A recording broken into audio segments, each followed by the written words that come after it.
Hello folks and welcome to Formula One Paddock Pass, your post-race edition for the 2018 Japanese Grand Prix. The sun has set, the drivers have gone, and it was quite the breathless Grand Prix.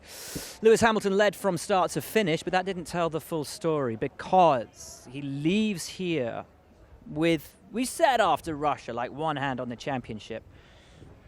It's like pretty much both hands on that trophy now in a race in which Sebastian Vettel started down the order after a qualifying blunder with tyres from Ferrari, saw him down in 8th place on the grid.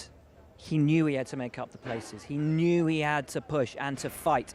And when he came up to Max Verstappen, did he fight too much, too soon, take a chance he didn't need to? Fact is, he needed to take chances. He took it, it didn't pay off. Contact, Seb's to the back of the field and fighting through. And ultimately, on a day when Ferrari hoped they could win, they came home not even in 3rd and 4th, but in 5th and 6th. Verstappen came back, got a penalty for contact with Raikkonen early on in the race. Served that penalty at his pit stop, still managed to monster through into 3rd place and very nearly passed Valtteri Bottas for 2nd in the closing laps. It was a great race. It was a real thrill show, as Suzuka always is. Lewis Hamilton, though, is your winner. Valtteri Bottas came home 2nd, just from Max Verstappen in 3rd. Lewis, is there ever such thing as a comfortable win in Formula One? And if there is, was today it? A comfortable win? I don't know. I don't think you're ever really comfortable until you see that flag. You can definitely be confident within yourself, but you can never be too far ahead of yourself because car could stop, tire could blow up, make a mistake. Like literally, there are points in the race where you could easily just clip the curb and go wide, or lock up or go off. So honestly, there are no comfortable points. But of course, I was very comfortable with him. I knew what I had to do. I knew my limits, and I was comfortable within myself. And that's all I can control.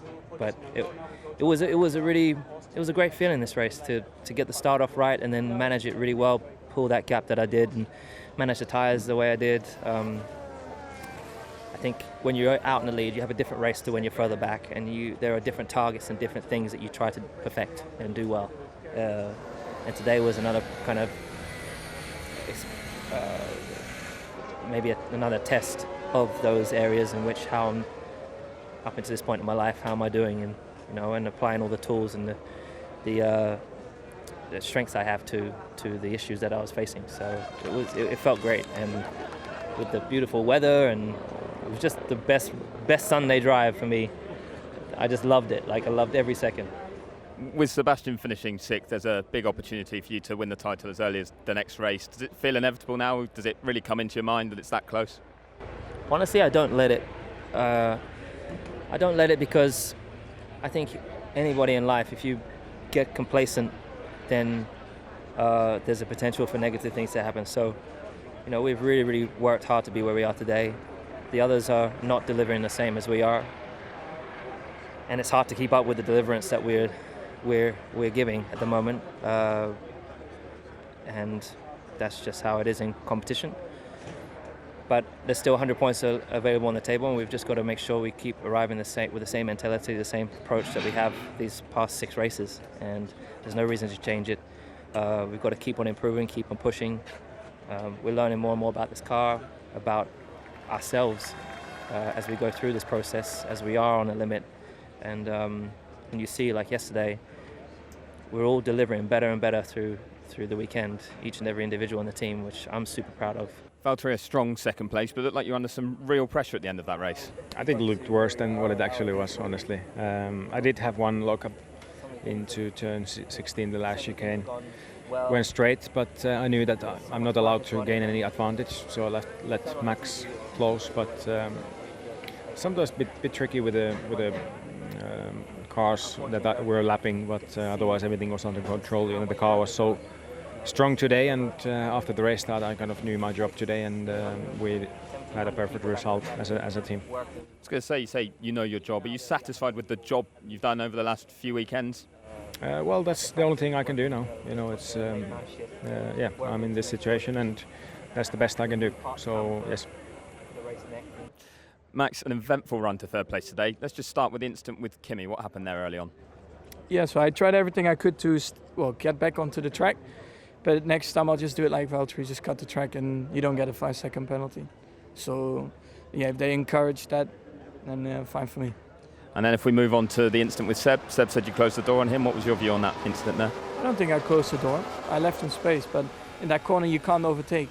But I saw him very late diving on the inside, and then he understeered into my car. And for me, it was a bit like in China this year where I made the mistake. Now it was the other way around. And then in the final stages, you were closing in on Valtteri. Did you think you were going to get that second place? I mean, I was trying, but we were really slow on the straight. But we tried our very best. But on this track, it's anyway really hard to pass.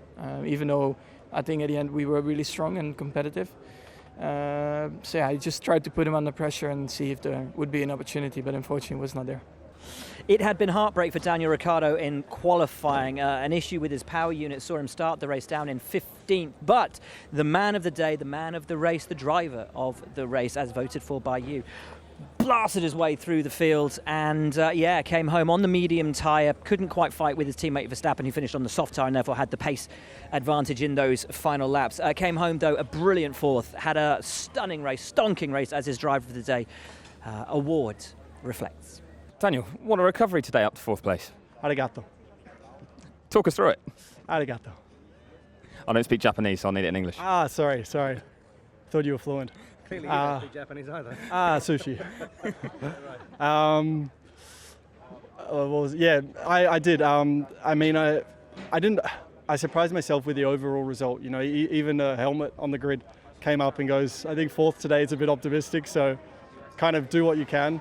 Normally if we start towards the back, we kind of feel like fourth is a strong result, and I think that was the reason why he said that. But even he thought it was going to be tough, and I knew, obviously I know I can overtake, but this track's difficult. We had a lot of downforce on the car, so I knew we'd stay close enough in the corners, but I thought on the straights we'd get left behind.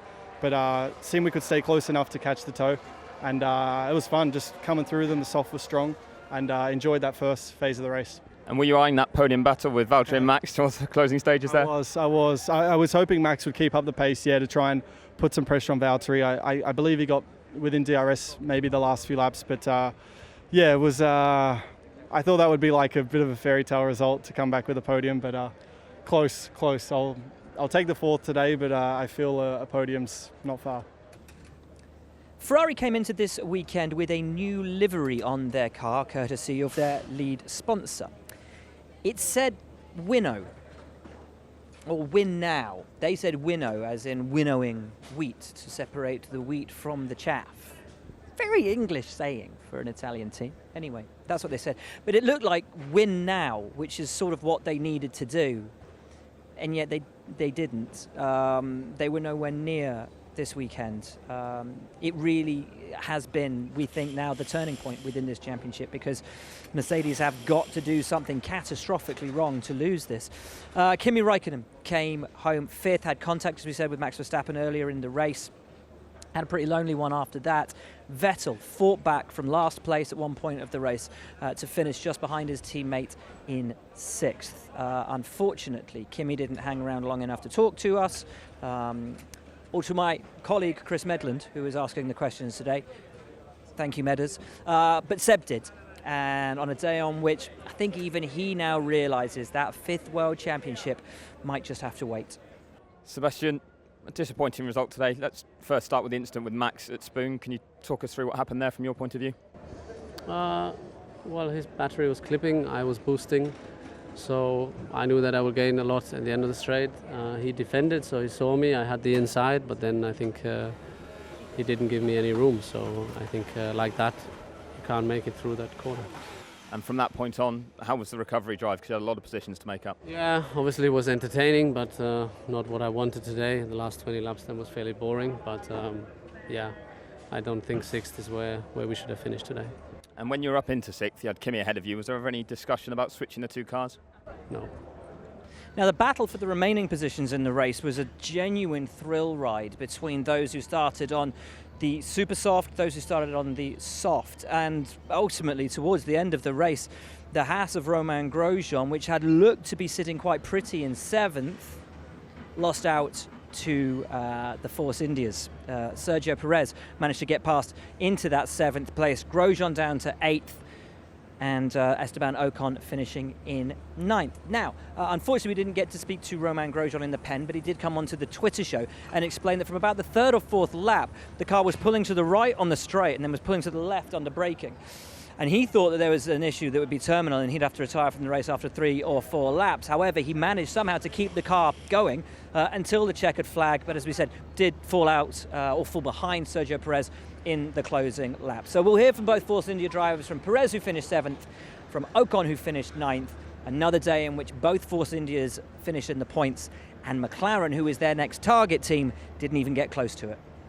Checo, best of the rest today, and that was where you thought Force India would be this weekend. So do you think you've made up for yesterday's qualifying issues? Yes, I think so. I think yesterday was very unfortunate.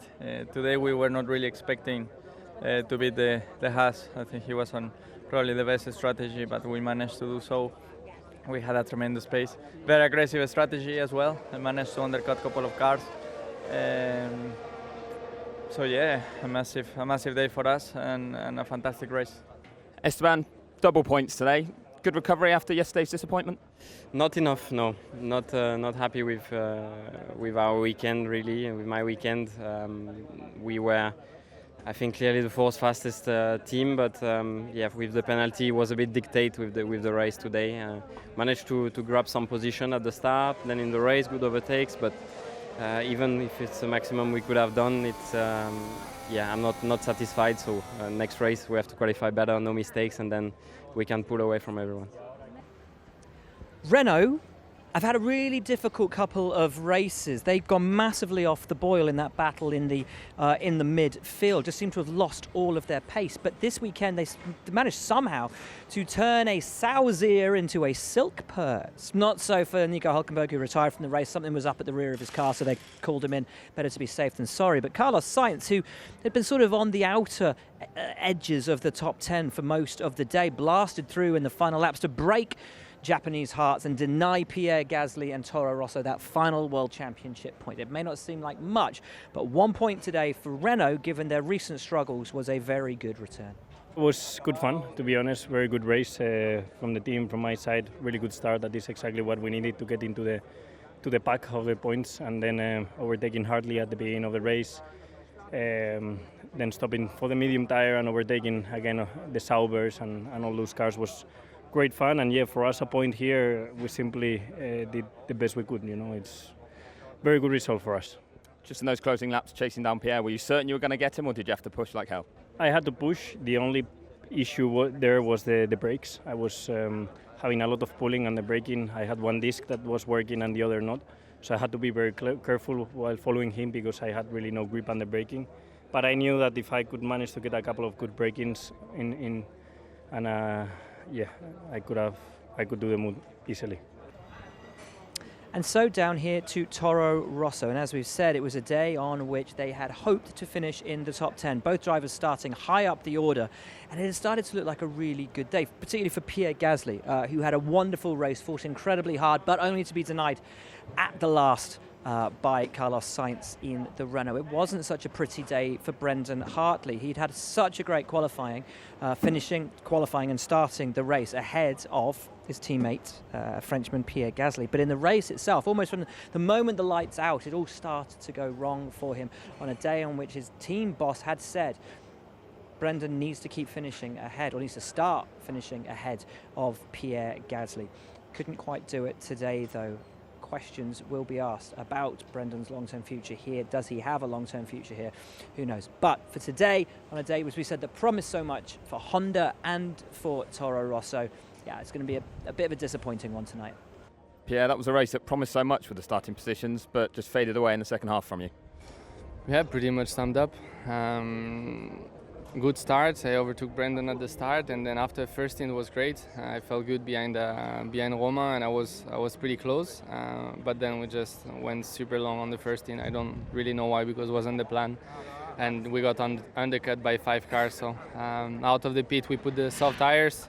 So I enjoyed a couple of overtakings in the first 10 laps. But after that I started to have massive blisters on the rear. And rear tires were square at the 20 laps before the end, so I was trying to survive at the end. So was strategy the issue today, or was the car race pace just not as good as the qualifying pace? No, I think there were many things which were wrong, so we need to analyze a bit more deeply. But yeah, strategy wasn't the plan, and clearly we should have stopped earlier. Soft were not really the right tires. We should have put the mediums, but then after, it's always easier, to find out after the race. So no, we didn't make the right choice, but sometimes it happens. Just a shame after the good qualifying of yesterday. A very eventful race for Sauber today. Ultimately, no points for them on the board, but they had a great couple of tussles throughout the race, particularly Charles Leclerc, who at one point was racing, was attacking, was defending. He was doing everything really today. He had an absolute thriller of a race. It didn't end well for him, though. Something broke on the car going down through Degner, and he became the third and final retirement of the race. Charles, a slightly early end for you today. Just tell us what happened there when you went off at Degner. We don't know yet. We're investigating the issue on the data. It's not clear yet whether it's from the front left or the rear right. But yeah, it happens sometimes, and failures happens. And what about your view of that early incident with Kevin Magnussen? Oh well, I don't really know what to say, to be honest. From the cockpit, it seems quite clear. I haven't seen the images from the outside yet, but I think there was a similar situation in Spa 1 or 2 years ago with Raikkonen and Verstappen, and then I think we all agreed, saying that it was wrong to do such a move at high speed, and yeah, today it has been allowed. So I just need some clearances on that, so to know what I can do in the future to defend my position. Time was when McLaren were beating Williams. It was at the end of an absolute thrill ride. Today, McLaren beating Williams meant finishing in 14th and 15th place. Oof. Fernando, just saw you having a word with Lance Stroll there. Was that talking about the start of the race? Yeah, he came to apologize because he didn't saw me and on the outside of the last chicane, and I had to go in the gravel a little bit, and it was lucky that we continue both, but it was a quite intense first lap. We recovered a couple of places. It was good battling also at the end with the Williams when they struggled with tires, and we didn't have the pace today to be in the points. That was probably the biggest limitation today, or the whole weekend. We've been a little bit too slow, and hopefully we improve for the next one. So down here at Williams, and another tough weekend for the once mighty team. The last two classified drivers in the race. And we're going to hear from Lance Stroll. Sergei Sirotkin couldn't ultimately talk to the press. He talked to a few crews, but then had to leave. He was called in for a drugs test post-race and got a bit kind of woozy, so he's been taken a little bit ill. So we wish him well, and hopefully he gets better in time for Austin. Sure he will. It was a pretty hard race out there for both of those guys today. No return though for Williams after a pretty hard slog. Lance, we saw you have a word with Fernando when you walked into the pen. What was that discussion about? I just wanted to say no hard feelings on the first lap. I know things got heated, and we both got penalties, so it's just typical first lap stuff, and just wanted to settle it. Went wide in 130R, overtaken around the outside, and then when I came back on the track, I had a lot of crap on my tires, and I didn't really judge the braking zone very well, and then we made some contact, and he went straight on. He gained a massive advantage, but at the same time, I didn't give him much room. So it's just one of those typical racing incidents on the first lap. So that is your lot from Paddock Pass here in Suzuka. It's been a mega weekend, as it always is here in Japan, and a thriller of a race. Is it over? Can Ferrari find something? Saw a stat earlier. I'm going to bring it up on my phone because numbers have never been my strong point. Point standings after 17 races of 2017. Lewis Hamilton 331 points, Sebastian Vettel 265. Point standing after 17 races of 2018. Lewis Hamilton 331 points, Sebastian Vettel 264. Just 1 point the difference then between the 2 years for Sebastian Vettel.